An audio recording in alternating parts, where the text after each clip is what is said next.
Hello बच्चों, आज हम बात करेंगे क्लास 10th का chapter number first chemical reaction और इक्वेशन। इस चैप्टर की हम स्टार्टिंग करने जा रहे हैं। इस चैप्टर में सबसे अच्छी बात क्या है कि बहुत ही अच्छा चैप्टर है ये और बहुत कुछ सीखने को मिलेगा। केमिस्ट्री का जो आपका बेसिक्स चीज़ें हैं, टर्मोलॉजी है, वो आपको यहाँ पे सीखने को मिलेगा। तो let's start chapter number first chemical reaction and equation.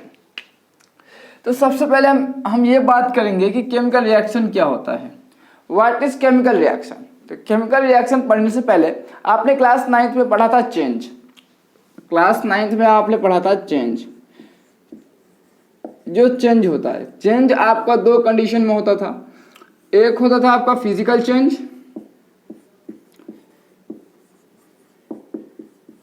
Physical change, दूसरा था आपका केमिकल चेंज।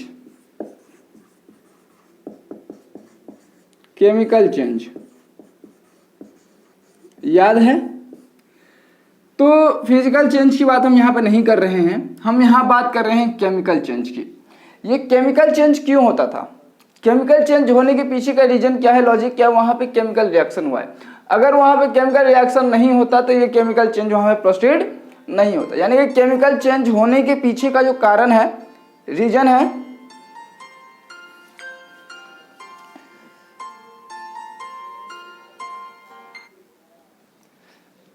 केमिकल चेंज होने का जो रीजन है वो क्या है, केमिकल रिएक्शन है।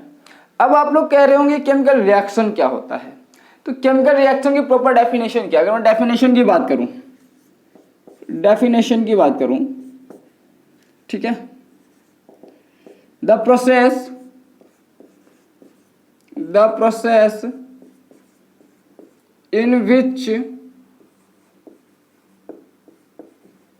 in which new substance, the process in which new substance is formed with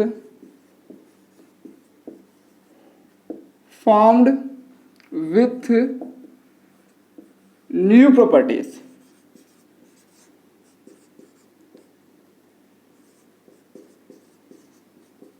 New properties is called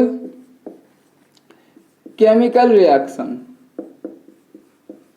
Chemical reaction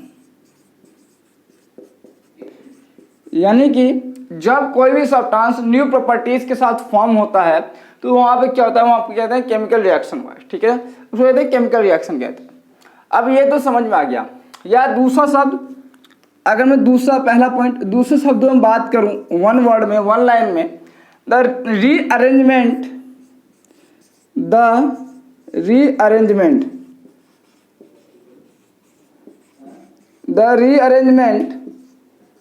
of atoms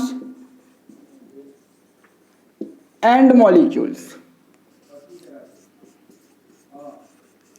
rearrangement of atoms and molecules, यानी कि एटम्स और मॉलिक्यूल्स का rearrangement जो होता है उसी को हम क्या कहते हैं, वहां पे केमिकल रिएक्शन प्रोसीड हुआ है। रीअरेंजमेंट का मतलब क्या है कि जब केमिकल रिएक्शन होता है तो रिएक्शन होने से पहले जो एटम्स और मॉलिक्यूल्स का अरेंजमेंट होता है उसमें, और रिएक्शन होने के बाद जो उसका अरेंजमेंट होता है उसमें चेंजेस आती है, वो रीअरेंज होता है, दोबारा से अरेंज होता है। पुराना बॉन्ड टूटता है और नया बॉन्ड वहां पे फॉर्मेशन होता है। तो दूसरे शब्दों में rearrangement of atoms and molecules मैंने आपको समझाया। ठीक है, तीसरा पॉइंट नहीं, एग्जांपल है कुछ जो कि मैं आपको देना चाहता हूं। एग्जांपल्स, डेली लाइफ एग्जांपल्स क्या हो सकता है कि हमें कैसे पता चलेगा कि केमिकल रिएक्शन हुआ है नहीं हुआ, तो ऑब्जर्वेशन होता है। हम एग्जांपल के थ्रू समझते हैं केमिकल रिएक्शन होता कहाँ है। सबसे पहला है बर्निंग ऑफ फ्यूल। किसी भी फ्यूल को हम बर्न करते हैं तो उसका स्टेट चेंज हो जाता है। पहले वो लिक्विड स्टेट में होता है फ्यूल, जैसे कि पेट्रोल है, डीजल है। बर्न करने के बाद उसका स्टेट क्या होगा, आपका चेंज हो गया, प्लस एनर्जी आपको मिली। तो पहले क्या है, burning of fuel.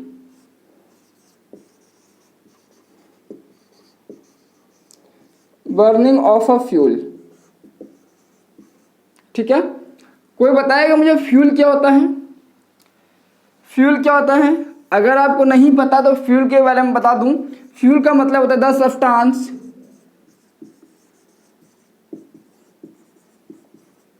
The substance which release energy, which release energy while it is burning,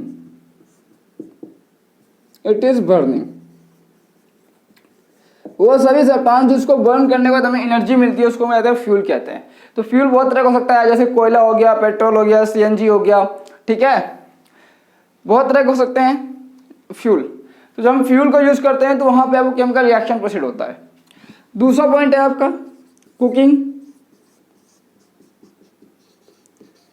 cooking of food जब बनाते हो तो खाना बनाने से पहले यानी कि पकाने से पहले जब खाने की जो प्रॉपर्टीज होती है वो कैसे होती है, और पकाने के बाद उसकी प्रॉपर्टीज क्या हो जाता है, कंप्लीटली डिफर हो जाता है, चेंज हो जाता है। तो कुकिंग ऑफ फूड भी क्या आ गया, केमिकल रिएक्शन का पार्ट हो गया।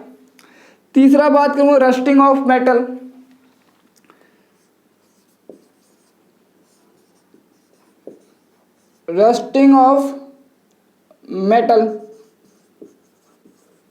रस्टिंग का मतलब क्या है, रस्टिंग का मतलब क्या है कि आपने देखा होगा जंग लगना होता है, जैसे कि आपने देखा होगा लोहा होता है, तो लोहा पे क्या होता है आपका कि बहुत ही स्ट्रॉन्ग आयरन है, लेकिन अगर आप बहुत टाइम तक उसको छोड़ दो ऐसे ही, उसको पेंटिंग ना कराओ तो क्या होता है वो कमजोर हो जाता है, और एक टाइम ऐसा होता है कितना भी बड़ा लोहा क्यों ना हो वो क्या हो जाता है आपका, वो रस्ट के कारण वो खत्म हो जाता है, डिस्ट्रॉय हो जाता है। तो वहां पे क्या हो, केमिकल रिएक्शन की वजह से येलो सा उसके ऊपर में कुछ सरफेस पे जम जाता है, जिसको कहते हैं रस्टिंग ऑफ मेटल, और वो लोहे को खा जाता है, कंप्लीटली डिस्ट्रॉय कर देता है। तो वहां पे भी केमिकल रिएक्शन हुआ है, ठीक है। फोर्थ पॉइंट है milk is converted into curd, milk is converted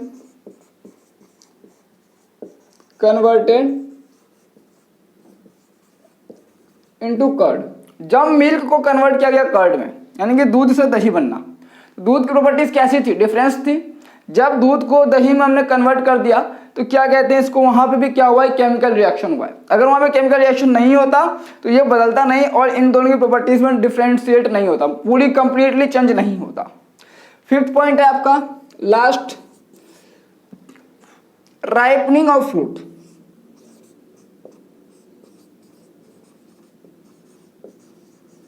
ripening of fruits. ये जो फ्रूट्स का राइपनिंग होता है ना, ये दो तरीके से होता है, एक होता है नेचुरली, एक होता है आर्टिफिशियल।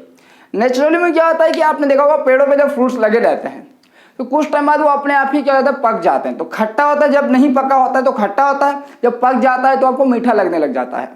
तो नेचुरली ये रैपनिंग होता है, वहां पे भी